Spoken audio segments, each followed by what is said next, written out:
So it's the people that were running it that kind of set this off, or Yeah. where did it spring from? Got twisted so. It's just I don't want to deal with a server. I don't want to deal with the code. You guys figure it out. I've got a budget of $2,000.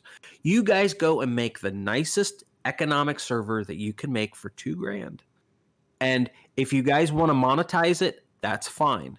But there needs to be checks and balances inside the monetization. It should not be play to win ever, because that's wrong. But if people want to pay for aesthetic ponies inside the game and you can use it to grow the server, more power to you. I don't care. And then all of a sudden, it's like, oh, holy crap, the server's making a lot of money. We just sold $125 VIP passes within like it was like 3 weeks in the first month. And I'm like, oh, cool. That's nice, because these people believe in your server.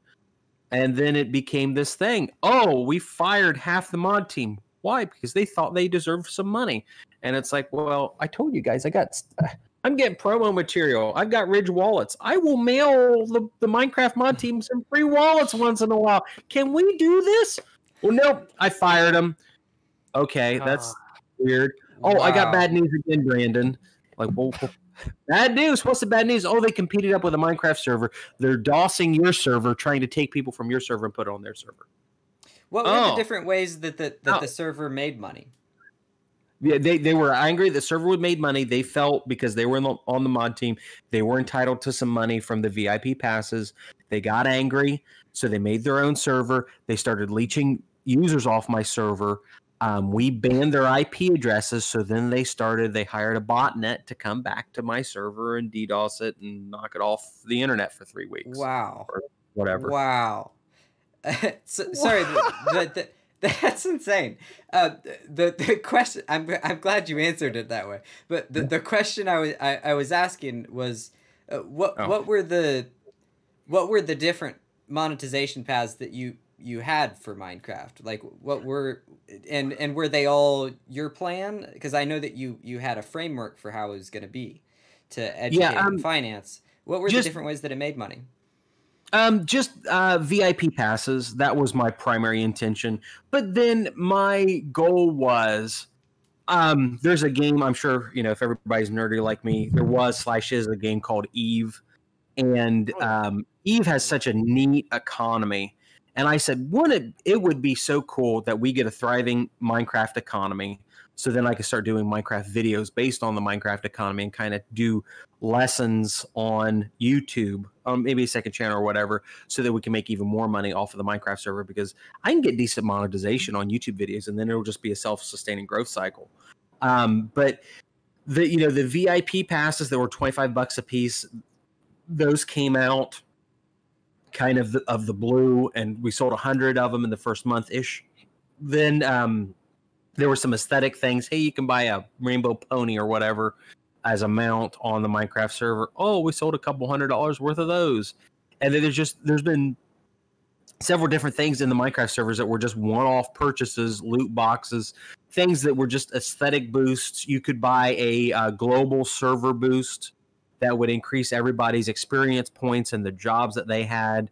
Those were like 30-minute boosts. And man, we went one full day where someone kept replenishing the experience boost on the server. So we went like one full day, on one full real life day, which is I don't know how many Minecraft days, where everybody got double experience and all that kind of stuff. Incredible. Yeah. That's nuts. That's wild. Something that's always been ever since Minecraft. So I'm on the same boat as you. I've been playing Minecraft since 2009. Or at least I was aware of it at minimum. Been playing for an extremely long time. And I remember before multiplayer was even a thing, when you would play the game, one of the biggest dreams that me and my brother had about Minecraft was the ability to create a working, living world in that game, right? Like an actual, because Minecraft is the perfect game to do something like that. Just ultimate reign to create a perfect economy, or, like a civilization online. And surprisingly, this having an online economy in Minecraft has turned out almost the exact same way that it does in the real world. Yeah. It's no different than any sort of business that you start. and it's just virtual. And then there's this level of meanness and aggravation and downright evil that the online world can take. We're seeing it, in my opinion, you know, with the political atmosphere, with Facebook, with social media. It's so easy to be just evil and, you know, borderline violent to somebody that you've never met before. You know, it's why I like face-to-face businesses and offline businesses so much, because you at least get to have a one-on-one conversation with people. And that isn't to dig anything with online relationships and networking and communication.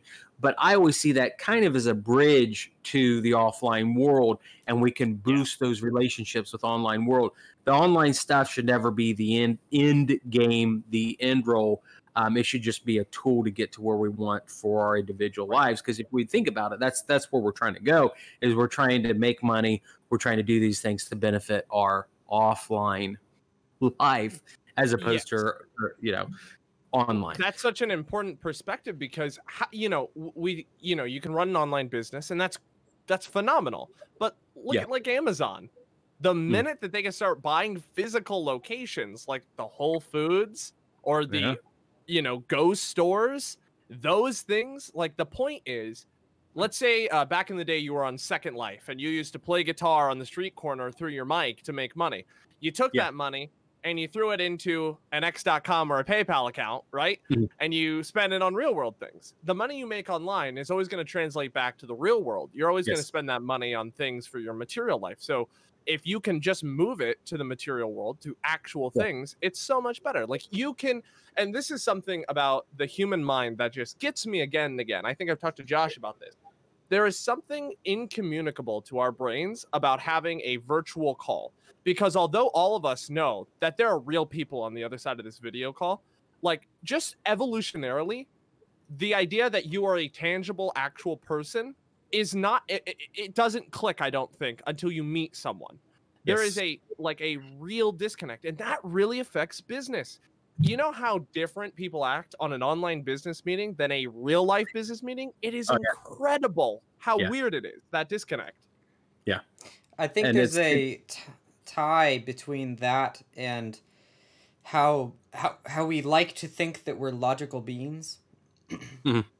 We like to think that we're practical, and our thinking minds are the majority of us, when that's so far from the case.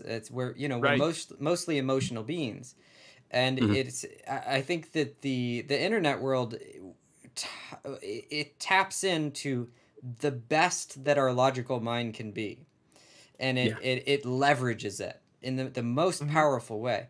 So it reinforces the concept that, oh yes, I am my thinking mind. But then in that process, we forget about all the rest.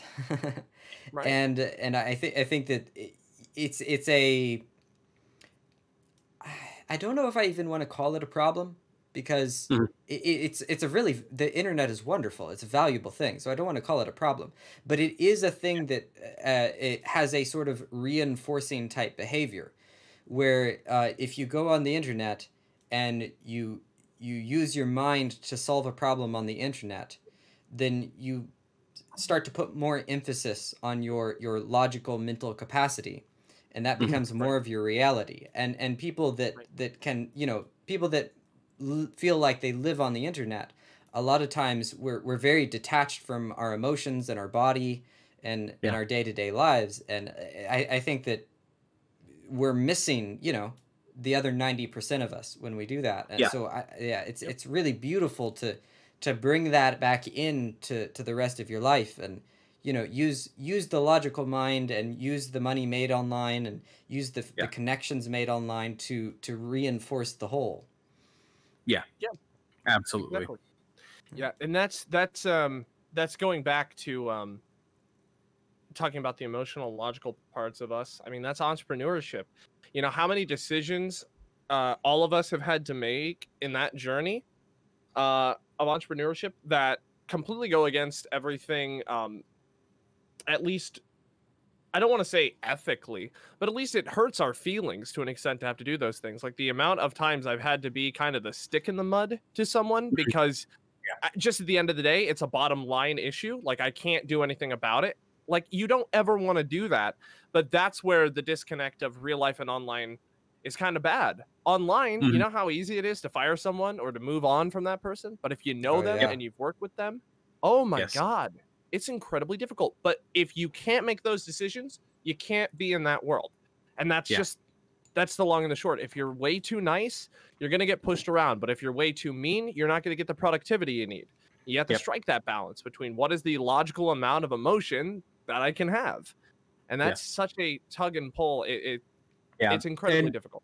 Yes, and everybody needs to find that balance, and you got to get those kinds of people. From what I'm saying, you have to make sure those kinds of people are in your life to help kind of counterbalance you on the hey. And that's kind of, for me, going to be the legacy of my life with coronavirus, because a lot of these people that I was meeting on a weekly basis or every other week, business mentors, things like that, it's like, oh, you know, we're not meeting anymore.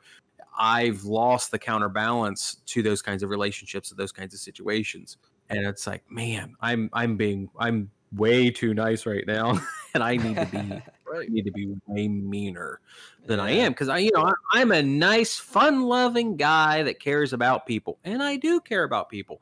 But then there's a point that I get to very easy where I'm too nice.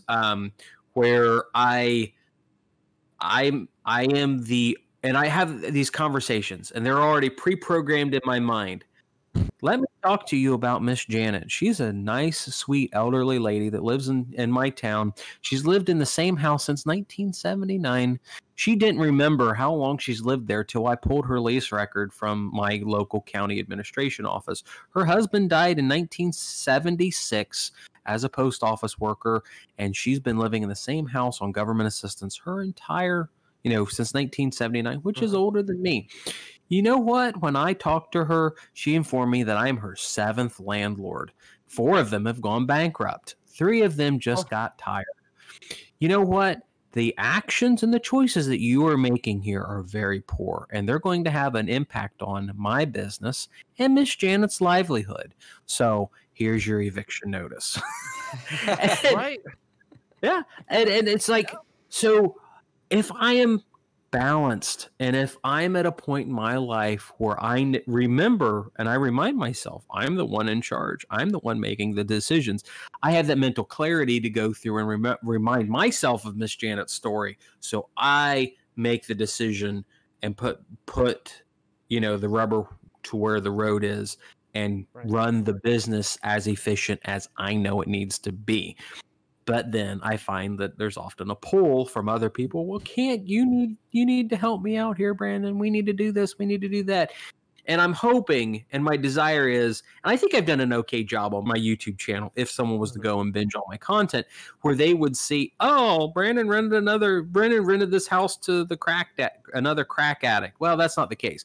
Brandon bought a house with a crack addict in it, and I eventually had to evict him. It only took me a year. And I find that I have to have this balance in my life, but then I also have to make sure I'm in between being the mean old man landlord guy and the nice caring gentleman that wants you to succeed. But then I have to, people have to understand that I'm a place of authority and I'm trying to make the best decision possible, even in their stead. I'm not trying to be this mean guy. I'm just trying to run a profitable business that keeps people employed and keeps food on my table. And if I lose sight of either of those things, it's like going back to the mean boss. Things can get really terrible really quick.